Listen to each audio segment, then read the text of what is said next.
Hi folks, Howard here. Welcome to Complexity Unraveled. This is the first part of a four-part series on the global state through the lens of US-China competition. The first part, New International Order, is the first glance into the geopolitics and the nature of this intensified competition. If you haven't checked the primer yet, please consider to do so. It will give you a general idea of the topics we'll cover in this mini-series. Now, without further ado, let's just dive into it. To summarize it in an oversimplified manner, we can call it the rise of the East led by China and the downfall of the West, most obviously the deterioration of US. US and China are the number one and number two UN contributors. But if you put them side by side, we can see some really dramatic differences. In the past few years, China has become much more present and proactive in multilateral institutions.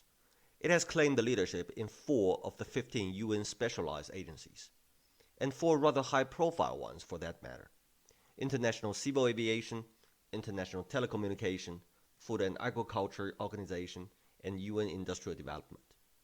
Back in 2020, China almost took the chair of the 5th one, the World Intellectual Property Organization. It went to Singapore at the end, but a friendly ally of China nonetheless. It actually doesn't stop there.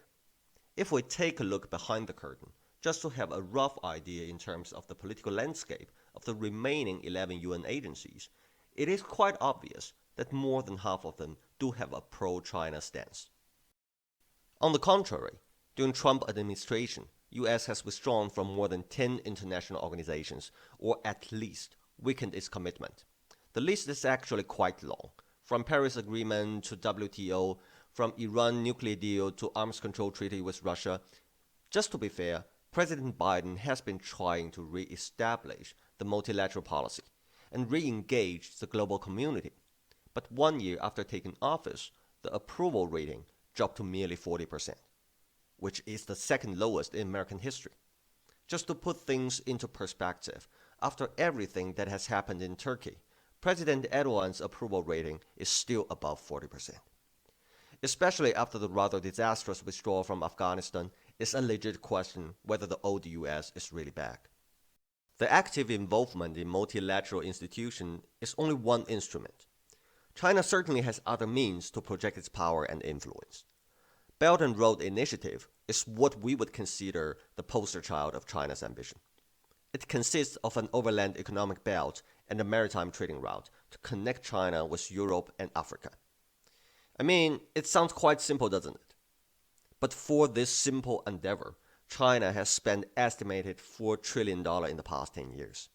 As of May 2020, China has already signed over 200 joint constructions for critical infrastructure with 138 countries and 30 international organizations. I mean, for God's sake, $4 trillion. That is a 4 followed by 12 zeros. That is a lot of money for any nation. And just like every other nation, China also suffers from the pandemic. The general consensus on China's growth target in 2022 is only 5%. It is kind of a justified question whether China is willing to uphold its commitment. So let's put things into perspective. In the past 2 decades, warfare has been the preferred instrument for US to project its power. The war on terror in Middle East and Asia costed US estimated $6.4 trillion. In comparison, spending $4 trillion to build infrastructure is actually not so unaffordable. Also on the demand side, according to Asian Development Bank, until 2030, Asia alone would need roughly $26 trillion to close the infrastructure gap. In this regard, $4 trillion is not even close to make a connected Eurasia economic region. Last but not least, let's do not forget the South China Sea. There is a saying, who owns South China Sea owns the world. And there is certainly some merit to it. $5.3 trillion worth of goods passing through this water body every year, which accounts for 60% of global maritime trading volume.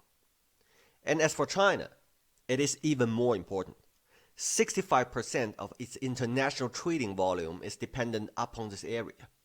And yet, this water body is nothing less than a ticking time bomb. Territorial dispute among multiple nations, overwhelming presence of US Navy's 7th Fleet, and you have first island chain stretching from Japan over Taiwan to Philippines just to contain mainland China. With the vast economic interest and national security on the line, it would be more than reasonable to assume that China is willing to do whatever it takes to establish an alternative route. Many people would say that China is buying influence with Belt and Road Initiative. If that is the case, RCEP is like handing over the influence to China on a silver plate. Regional Comprehensive Economic Partnership, also known as RCEP, was signed off back in November 2020 and just entered into force this year. Its members include 10 Southeast Asian nations: China, Japan, South Korea, New Zealand, and Australia. It is the largest free trade agreement in the world. It covers an area with more than 2.3 billion population, with a combined GDP reaching almost $26 trillion. In comparison, the combined GDP of the European Economic Region, including UK, is less than $19 trillion. One of the very first things Trump has done during his presidency was to pull the plug on TPP. India, which was originally part of RCEP, dropped out of the negotiation due to the concern of a flood of imports, especially from China. Without the presence of US and India, RCEP becomes essentially a China-centric deal. We have to understand the significance of RCEP doesn't only lie in its size, even if the size is nothing short of astonishing. The combined GDP of RCEP members is estimated to exceed $100 trillion by 2050, which would represent more than 55% of global GDP. Every free trade agreement needs an anchor nation and an anchor currency. In this regard, RCEP has the potential to establish RMB as the premier currency in the region. China's ambition to internationalize RMB is by no means a secret, especially after the financial crisis in 2008. But the result has been lackluster. For quite a long time, even after the launch of Belt and Road Initiative, less than 3% of global trading was settled in RMB. In order to become relevant as a global currency, RMB needs to fulfill 3 criteria on the international stage: to serve as store of value, units of account, and medium of exchange. RMB has already performed quite well as a store of value by joining IMF special drawing rights. Many countries hold RMB as foreign reserve.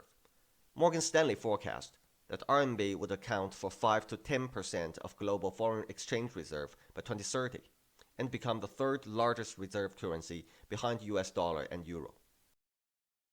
Ever since its launch in 2018, Petro Yuan has become a legit contender to end US dollar's hegemony. By using RMB to denominate the petroleum contract with countries such as Russia, Iran, and Venezuela, RMB also starts filling the role as unit of account in the commodity market. China has long been the largest oil buyer from Saudi Arabia. The state giant Saudi Aramco made it very clear that to ensure China's energy security will be its highest priority for the next 50 years. It is rather likely that we will see increased use of RMB for future oil purchase. In this context, RCEP could be seen as the last piece of the puzzle, medium of exchange. It certainly has the potential to further accelerate the usage of RMB as medium of exchange for cross-border trading within the region. It is widely agreed that digital currency would be the next big thing for cross-border transaction. It just so happened that China is among the first countries to launch central bank digital currency. Just within weeks after launch, the number of users has already surpassed 260 million. China literally leapfrogged from the age of digital payment into the age of digital currency. But there is still more to it. The most severe sanction a country would face is getting banned from the SWIFT cross-border payment system. For China, RCEP presents a long-awaited opportunity to establish an alternative RMB-based cross-border interbank payment system. And that would be something we consider as reshaping the entire international finance landscape. I think the most compelling evidence of China's rise would be its appearance in international affairs. In recent years, we are seeing a more confident and assertive China in foreign policy. If anybody hasn't watched the press conference last year from the US-China summit in Alaska, I strongly recommend watching it. It was basically the Chinese diplomat bashing on US for 40 minutes straight. A rather unusual sight, to say at least. It is not hard to see that China stops avoiding conflicts. The trade war with the United States, border dispute with India, militarization of South China Sea, the Senkaku Island with Japan, and the evergreen Taiwan issue. China doesn't appear to back down from any of this. And at the same time, we also see China in its new role as mediator in international conflict, starting back then during the civil war in Africa, later in Southeast Asia during the Myanmar conflict, and for sure its latest rather prominent role in Afghanistan. This is certainly not the first time that the US is being challenged as a superpower. In the past, we have witnessed twice how US defended its dominance: the Cold War with Soviet and the economic war with Japan. Since everybody seems to be quite familiar with Cold War, we just want to put a few numbers on it. During the Cold War, US spending was roughly 5% of its GDP. Soviet Union, on the other side, spent in average 20% of its GDP for 40 years straight. To put things into perspective, military spending during World War I and World War II was between 20 to 30% of GDP. So, in a sense, at least financially speaking, World War II continued for another 40-some years in Soviet Union. It is fair to say Soviet was not beaten, but outlasted. Even though people like to call China's military buildup the new arms race, especially in its Navy branch, by looking at the actual numbers, it is quite safe to assume that it will not really harm China's economy in a similar way. Japan was a very different story. The Japanese economy was doing so great in the 70s and 80s, they were on their way to surpass US. The automotive sector, consumer electronics, they were invincible at that point. This comes across as insane today, but at its peak, the real estate market in Tokyo alone was worth more than the entire housing market in the US. That is where the saying came from: sell Tokyo and buy America. US slowly demolished the Japanese economy in a trade war, paired with currency manipulation by orchestrating the famous Plaza Accord in 1985. Just a few years after signing Plaza Accord, Japanese yen appreciated almost 50%. It certainly put a dent into the export-dependent economy and pushed Japan into a deflationary environment.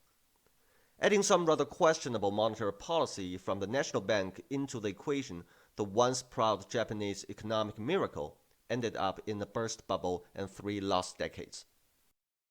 With China, the same approach is rather unlikely to work.